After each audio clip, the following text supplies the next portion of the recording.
معذوریاں مجبوریوں میں چلا گیا ہو۔ میں نے ایک دفعہ پوسٹ ڈالی تھی کہ ٹھہریے خودکشی کرنے سے پہلے یہ پی لیں، وہ 11 دانے، وہ 11 دانے، وہ ایک چائے کا چمچ ہلکا سا کوٹ لیجئے، کوٹ کے 1 لیٹر پانی گرم میں رات کو بھگو دیجیے، تھرمس میں ڈال کے رکھ دیں، پی لیں۔ آپ صرف تیسرے دن رزلٹ دیکھیں اپنے جسم کا۔ یہ قہوہ جو ہے کمال چیز، حتیٰ کہ یہ قہوہ جو ہے یہ گھریلو جھگڑوں کا بھی علاج ہے۔ بس آگے نہیں بات کروں۔ مجھے نا کسی نے کہا کہ دریائے نیل پہ جانا تو ایک چیز دیکھنا۔ میں ابھی دریائے نیل پہ گیا، مصر گیا۔ وہ واقعہ یہ ہے، کراچی کے ایک بہت بڑے اللہ والے تھے، وہ مصر جانے لگے آج سے کوئی 40 سال پہلے غالباً۔ تو انہیں کسی نے کہا کہ دریائے نیل کی فلاں جگہ جانا، فلاں کنارے پہ فلاں ایک گھر ہوگا، فلاں ایک بابا ہوگا، اس سے مل کے آ جانا۔ اس نے کہا کیوں؟ کہا بس جب جائے گا پھر پتہ چلے گا۔ خیر وہ وہاں ڈھونڈتے ڈھانٹتے گئے تو دریائے نیل کے کنارے ایک بابا بیٹھا تھا، بڑی عمر کا۔ تو ان کے پاس وہ ایک ساتھ قہوہ تھا، وہ پی رہا تھا، تھوڑے کے بعد تھوڑا بھرتا، وہ پی لیتا، پھر بھرتا، پھر پی لیتا۔ ان کے پاس گئے، انہوں نے کہا جی میں پاکستان سے آیا ہوں، کراچی سے آیا ہوں، اور کراچی سے مجھے کسی نے آپ کی کون سی ایسی چیز ہے؟ تو انہوں نے کہا کہ میری عمر 119 سال ہے، اور ایک بابے کو بلایا، او یا ولدی، او ولدی، او بیٹا، او پوترا۔ وہ آیا، انہوں نے کہا میرا پوتر 98 سال کا ہے۔ اچھا، ایک اور بچہ بیچارہ بھاگتا دوڑتا آیا، انہوں نے کہا میرا بیٹا 6 سال کا ہے۔ 6 سال کا؟ ہاں، ایک 98 سال کا ہے، ایک 6 سال کا، اور خود 119 سال۔ اور مجھے ان بزرگوں سے ایک اور بھی پتا چلا کہ 126 سال کا تھا۔ 119 تو ٹھیک ہے۔ اچھا وہ راز کیا تھا؟ وہ ایک قہوہ تھا۔ ایک قہوہ؟ میں دریائے نیل کے وہاں گیا ہوں، بابا تو نہیں مل سکا مجھے، بابا نہیں مل۔ آپ حیران ہوں گے، تقریباً 6500 کلومیٹر لمبا دریا ہے، اور حدیث میں آتا ہے یہ جنت کے دریاؤں میں سے ایک دریا ہے۔ 4 دریا ہیں جو جنت میں سے نکل رہے ہیں، اور نیل جنت میں، اور ان حضرات نے نیل کو ایسے سنبھالا ہوا ہے، 5 منزلہ جہاز میں نے خود چلتے دیکھے۔ اچھا وہ ایک قہوہ ہے جو میں نے ایک دفعہ پوسٹ ڈالی تھی کہ ٹھہریے خودکشی کرنے سے پہلے یہ پی لیں، اور وہ دنیا کا وہ شخص جو ٹینشن، ذہنی بیماریاں، نیند کوسوں دور، اور زندگی بے چین اور زندگی پریشان، گھٹنے، جوڑ، پٹھے، اعصاب، معذوریاں مجبوریوں میں چلا گیا ہو، اور وہ چاہتا ہے کہ وہ اسی طرح زندگی گزارے، وہ 119 سال والا بابا اور اس کا 98 سال والا بیٹا، ٹھیک ہے؟ تو وہ قہوہ ہے عناب، سپستان اور بہدانہ۔ بس عناب 11 دانے، سپستان یہ لسوڑیاں خشک ہوتی ہیں، اور بہی دانہ وہ 11 دانے، وہ 11 دانے، وہ ایک چائے کا چمچ ہلکا سا کوٹ لیجئے، کوٹ کے 1 لیٹر پانی گرم میں رات کو بھگو دیجیے۔ صبح اٹھ کے اس کو صرف 5-10 منٹ خوب ابالیں ڈھانک کے، اس کے بعد رکھ دیں۔ اب اس میں سے 1 کپ پیتے جائیں، وہ اس کے اندر دوائی پڑی رہے، شام تک یہی دوائی آپ پی لیں، ٹھیک؟ بابا تو زیادہ پیتا تھا، آپ پی لیں، تھرمس میں ڈال کے رکھ دیں، پی لیں۔ آپ صرف تیسرے دن رزلٹ دیکھیں اپنے جسم کا، اس کے وہ فائدے۔ یعنی ہم نے یہ پوسٹ ڈالی تو لاکھوں سے زیادہ لوگوں نے اس کو آزمایا۔ کوئی کہتا ہے میرے بال پھر سے سیاہ ہونے لگے، کوئی کہتا ہے میرے دانت کے مسئلے، کوئی کہتا ہے میرا پرانا نزلہ الرجی ختم، اور یہ اس کا علاج ہے، واقعی علاج ہے۔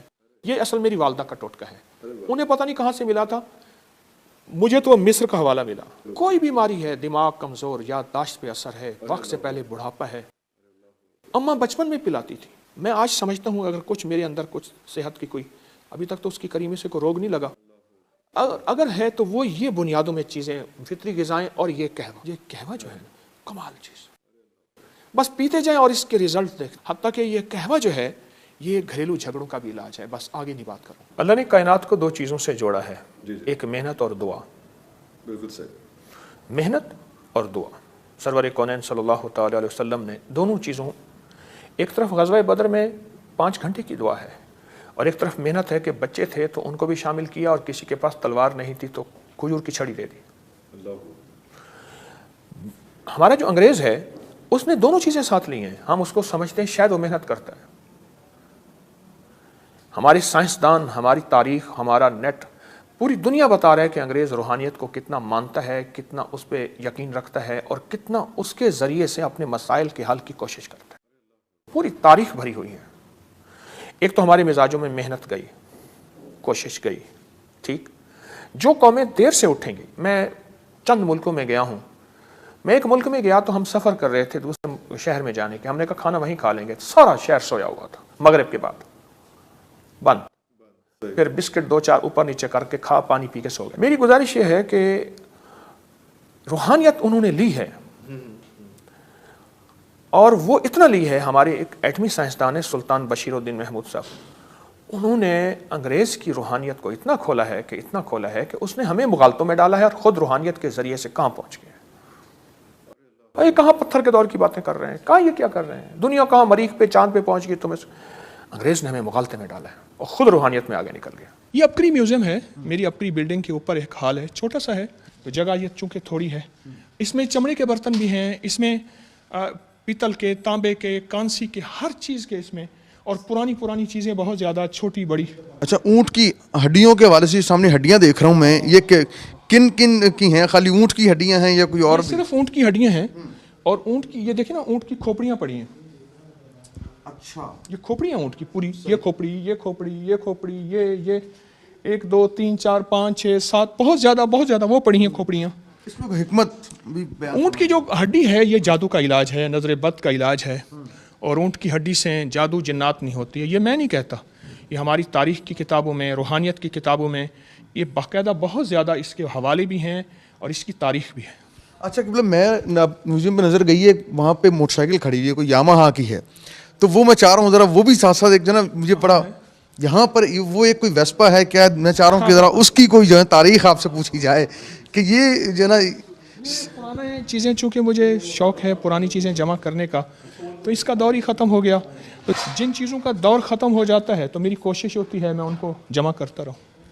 یہ کتنا سال لگا آپ کو یہ ساری چیزیں جمع کرنے میں, اور یہ اس کو بنانے کا خیال کیسے آیا؟ میں سے عرض کیا نا کہ میرا یہ پرانا شعبہ ہے, اور پرانا مجھے یہ چیز ورثے میں بھی ملی ہے, والدین کی طرف سے بھی. مٹی کے برتن بھی ماشاءاللہ دیکھنے کو مجھے نظر آ رہے ہیں, مٹی کے برتن. چرخہ جو ہے یہ جو ہے وہ مجھے نظر آ رہا ہے کہ اسے چرخہ ہی کہتے ہیں. جی ہاں, پرانا چرخہ ہے. صوفی اکرام بڑا ذکر کرتے ہیں. یہ پرانا حقہ ہے. اچھا, بہت پرانی. 9 فرشتے صرف آنکھ کی حفاظت کرتے ہیں. کہ سرمے کے بارے میں کہا جاتا تھا کہ سرمے میں لیڈ ہے, سیسا ہے, آنکھ کے لیے نقصان دہ ہے. میرے آقا فرما دیں کہ سنت آنکھ کی زندگی ہے. آخر سائنس لوٹ آئی اور کہنے لگی کہ اس پہ اینٹی لیڈ بھی ہے. نہانے کے بعد تولیے کا استعمال چھوڑ, اپنے بدن پہ ہلکا سا زیتون کا تیل لیں, سر پہ ملے, چہرے پہ ملے, گردن پہ, پورے بدن پہ, یعنی پورے بدن سے تھوڑی سی کشتی لڑ لیں. ایک اور ٹوٹکا ہے طب نبوی اور جدید سائنس کا, جو چند دن چند ہفتے استعمال کرنے سے زندگی میں 3 چیزیں میں نے اس ٹوٹکے سے جاتی دیکھی ہیں جو ابھی بتا رہا ہوں. پہلے دور میں, اب بھی بعض گاؤں دیہات میں, کانوں میں دیسی گھی ڈالا جاتا تھا. کانوں میں دیسی گھی گائے کا باقاعدہ ڈال کے پڑے رہتے تھے, اور وہ گھلتا تھا اور کان اس کو جذب کر لیتا تھا. کان میں دیسی گھی ڈالا جاتا تھا. ایک, یا کان میں سرسوں کا تیل یا زیتون کا تیل. کان, اچھا اس سے پہلے ہماری جو کان کی سائنس تھی وہ کہتی تھی کان میں کوئی ایسی چیز نہ ڈالیں آئلی, تیل نما, جو جسم کے لیے بہت نقصان دہ ہے. اب کہتے ہیں ہمارے کان کی میل جس کو وکس وغیرہ, وہ ختم ہو رہی ہے. ہماری اس وقت انوائرمنٹ, ہمارا ماحول, ہماری تابکاریاں اور یہ وغیرہ وغیرہ اب کان کے لیے ضروری ہے. جیسے اس سے پہلے ایک سنت نبوی ہے, طب نبوی کا ایک ٹوٹکا ہے کہ سرمے کے بارے میں کہا جاتا تھا کہ سرمے میں لیڈ ہے, سیسا ہے, آنکھ کے لیے نقصان دہ ہے.